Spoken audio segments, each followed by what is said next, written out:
भारतीय संस्कृती, विज्ञान व डॉक्टरांच्या सूचनांचे पालन महत्त्वाचे. डॉक्टर पोपटानी. पद्मशाली सखी संघम तर्फे हळदी कुंकू, स्वयंरोजगाराच्या संधी, गर्भसंस्कारची माहिती, मार्गदर्शनास महिलांचा उत्स्फूर्त असा प्रतिसाद. मुलींचे वयाच्या 21व्या आणि योग्य वयात आल्यावर लग्न करून देणे महत्त्वाचे असते. लहान वयात लग्न झाल्यावर वंध्यत्व किंवा गर्भपात होण्याची शक्यता असते. लग्न करायचे वय, गर्भधारणेची पूर्वतयारी, बाळ सुदृढ सुखरूप जन्मणे, डिलिव्हरी होण्यापूर्वी आणि झाल्यावर कुठले आहार घ्यायचे यासोबत व्यायाम करणे महत्त्वाचे असते. दिवसेंदिवस विज्ञान प्रगती करत आहे. पूर्वीच्या आणि आताच्या दिवसांमध्ये फरक आहे. योग्य वयात लग्न झाल्याने गर्भधारणेस अनुकूल असे वातावरण निर्माण होते. त्यासाठी भारतीय संस्कृती, विज्ञान आणि डॉक्टरांच्या सूचनांचे पालन करणे हे आरोग्याच्या दृष्टीने अत्यंत महत्त्वाचे आहे, असे प्रतिपादन स्त्रीरोग प्रसूती तज्ञ डॉक्टर प्राजक्ता पोपटानी यांनी केले. श्री मार्कंडेय सोशल फाउंडेशन संचलित पद्मशाली सखी संघमच्या वतीने पद्मशाली समाजाचे कुलदैवत भगवान चिरंजीव महर्षी मार्कंडेय महामुनींचे जन्मोत्सवाचे औचित्य साधून महिलांसाठी हळदी कुंकू, स्वयंरोजगाराच्या संधी आणि गर्भसंस्कारची माहिती मार्गदर्शन कार्यक्रमात पोपटानी हॉस्पिटलच्या स्त्रीरोग प्रसूती तज्ञ डॉक्टर प्राजक्ता पोपटानी या बोलत होत्या. यापुढे त्या म्हणाल्या, गर्भधारणा राहिल्यावर सकाळी कोवळ्या उन्हात राहणे, वॉकिंग करणे, दुपारी आणि रात्रीच्या वेळी जेवणानंतर शतपावली करणे गरजेचे आहे. मोबाईलचा वापर जास्त वेळ न करता रात्री लवकर झोपणे, घरातील शांत वातावरणामुळे ही मानसिक शांतता लाभते. प्रेग्नन्सीसाठी गर्भसंस्कार ही अत्यंत आवश्यक आहे. या डॉक्टर पोपटानी यांनी गर्भसंस्कार बाबत इत्यंतभूत माहिती दिली. स्वयंरोजगाराच्या संधीबद्दल रेखा रुद्रोज यांनी सविस्तर मार्गदर्शन केले आहे. उपस्थित महिलांना हळदी कुंकू लावण्यासाठी व कार्यक्रम यशस्वीतेसाठी अध्यक्ष ममता मुदगुंडी, उपाध्यक्षा जमुना इंदापुरे, सचिवा ॲडव्होकेट रेखा गोटीपामुल, खजिनदार दर्शना सोमा, समन्वयिका कला चन्नापट्टण, संगीता रॅकम, लता मुदगुंडी, भाग्यश्री पुंजाल, संध्याराणी अन्नम, पार्वती अन्नलदास, अन्नपूर्णा गोटीपामुल यांनी विशेष परिश्रम घेतले. वाण म्हणून हळदी कुंकूच्या लहान करंडा ॲडव्होकेट रेखा गोटीपामुल यांनी दिल्या, तर रुमाल कला चन्नापट्टण यांनी दिले. कार्यक्रमाचे प्रास्ताविक अध्यक्ष ममता मुदगुंडी यांनी केले, तर सूत्रसंचालन व आभार प्रदर्शन कला चन्नापट्टण यांनी केले आहे.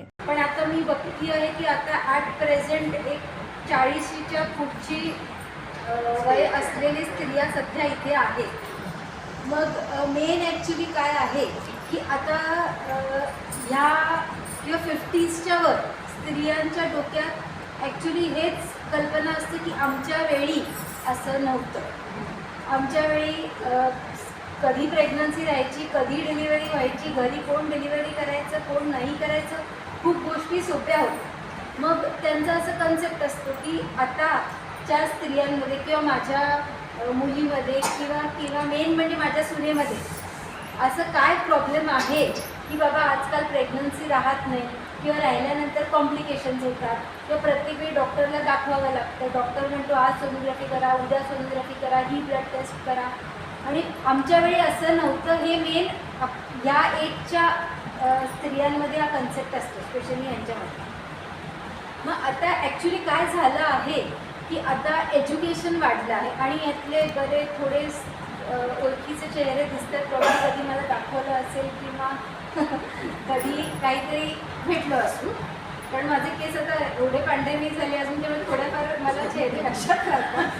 पण आता काय आहे की मेन म्हणजे एज्युकेशन आता भारतामध्ये खूप छान वाढलेलं आहे. त्याच्यामुळे लग्न प्रॉबब्ली लेट होत आहे. मग ह्याच्यामध्ये 2 स्कूल ऑफ थॉट्स आहेत की बाबा नाही हे चुकीचं आहे किंवा हे चांगलं आहे. पण जे काही आहे ते आपल्याला आता ते धरूनच पुढे जायचं. कारण आता एज्युकेशन वाढल्यामुळे स्त्रिया घरापेक्षा बाहेर पण जास्त पडत आहेत. बऱ्याच गोष्टी असतील त्याच्यामध्ये आणि त्याच्यामुळे लग्न लेट होणं, प्रेग्नन्सी राहायला प्रॉबब्ली अडचणी होणं आणि पोल्युशन किंवा या सगळ्या गोष्टींमुळे पण प्रेग्नन्सी राहायला अडचणी येणं. मग आता एवढे सगळं कसरती करून जेव्हा स्त्री प्रेग्नंट होईल तेव्हा तिची प्रेग्नन्सी ही छान व्हावी, पूर्ण प्रेग्नन्सीची जर्नी खूप सुखदायक व्हावी आणि ऐन डिलिव्हरीच्या वेळेस पण कळा असताना सुद्धा सगळ्या गोष्टी छान व्हाव्या. ह्यासाठी गर्भसंस्कार खूप इम्पॉर्टंट आहे आणि त्यासाठी मला या सगळ्या मॅडमनी तुम्हाला थोडेफार 4 शब्द एक्स्ट्रा नॉलेजेबल देण्यासाठी बोलवलं. मग आता मेन म्हणजे 3-4 गोष्टी आहेत. पहिले लग्न करायचं वय हे इम्पॉर्टंट आहे या सगळ्या प्रोसेसमध्ये. दुसरं गर्भधारणेची पूर्वतयारी.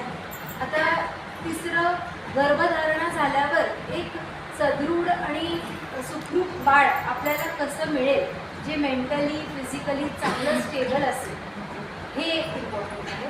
आणि चौथं म्हणजे डिलिव्हरीच्या वेळेस किंवा डिलिव्हरी झाल्यानंतर कुठला आहार घ्यावा, कुठले व्यायाम करावे, ह्या सगळ्या गोष्टी महत्त्वाच्या. आता ह्याच्यामध्ये एक लहान एज ग्रुप आणि मोठा एज ग्रुप, ह्याच्यामध्ये नेहमी थोडीशी टसर होत असते की बाबा माझी आईने मला हे सांगितलं आहे, माझ्या सासूने मला हे सांगितलं आहे, पण मला डॉक्टर हे सांगतात, मग मी काय करावं.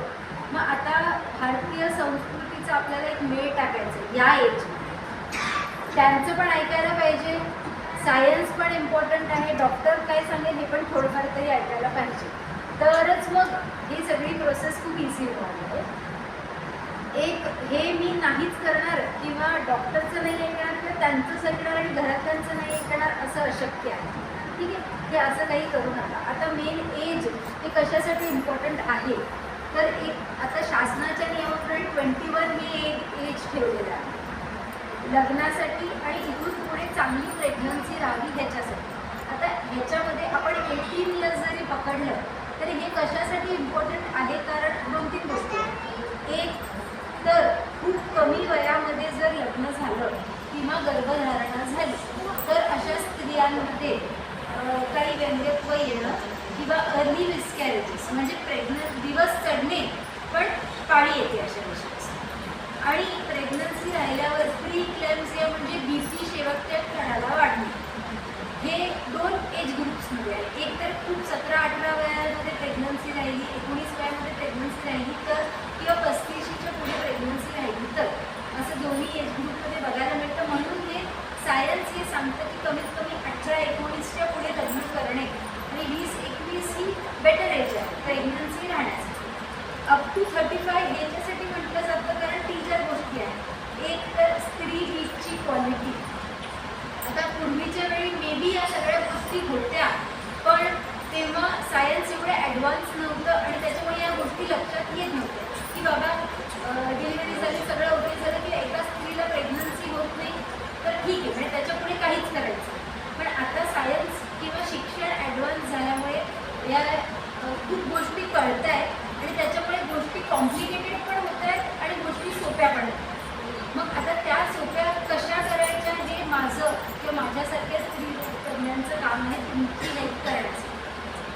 दुसरी गोष्ट, स्त्रीची गर्भारपणा किंवा डिलिव्हरीसाठी जी लवचिकता शरीराला लागणार आहे नॉर्मल डिलिव्हरी, ती लवचिकता हळूहळू 30 ते 35 नंतर या गोष्टी कमी होतात.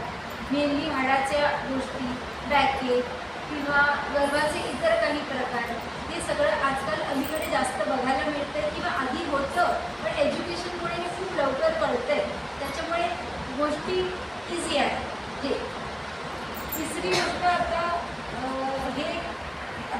हे वय ही गोष्ट झाली. दुसरं आहे की गर्भ राहण्याची पूर्वतयारी. आता पूर्वतयारी म्हणजे नेमकं काय किंवा प्रेग्नन्सीसाठी काय तयारी करायला पाहिजे हे इम्पॉर्टंट आहे. त्यासाठी आता हजबंड आणि वाईफ म्हणजे आता इथे सगळ्या ॲक्च्युली स्त्री आहेत हे वडील सोबत, पण हजबंडचं पण त्याच्यामध्ये तेवढाच रोल आहे कारण स्त्री बीज आणि पुरुष बीज यांचे जेनेटिक्स एकत्र येतील तेव्हाच एक सदृढ आणि संपन्न बाळ तयार होतं.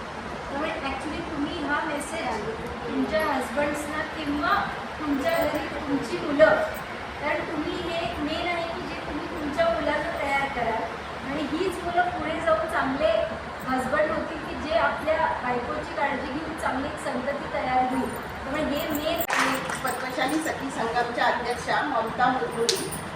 तर आपल्या पद्मशाली समाजाचे कुलदैवत 15 वर्षी मार्कंडे महामुनींच्या जन्मोत्सवाचे औचित्य साधून श्री मार्कंडे सोशल फाउंडेशन संचलित पद्मशाली सखी संगमच्या वतीने हळदी कुंकू आणि गर्भसंस्कार याची माहिती आणि रोजगार मेळावा आयोजित केले आहे.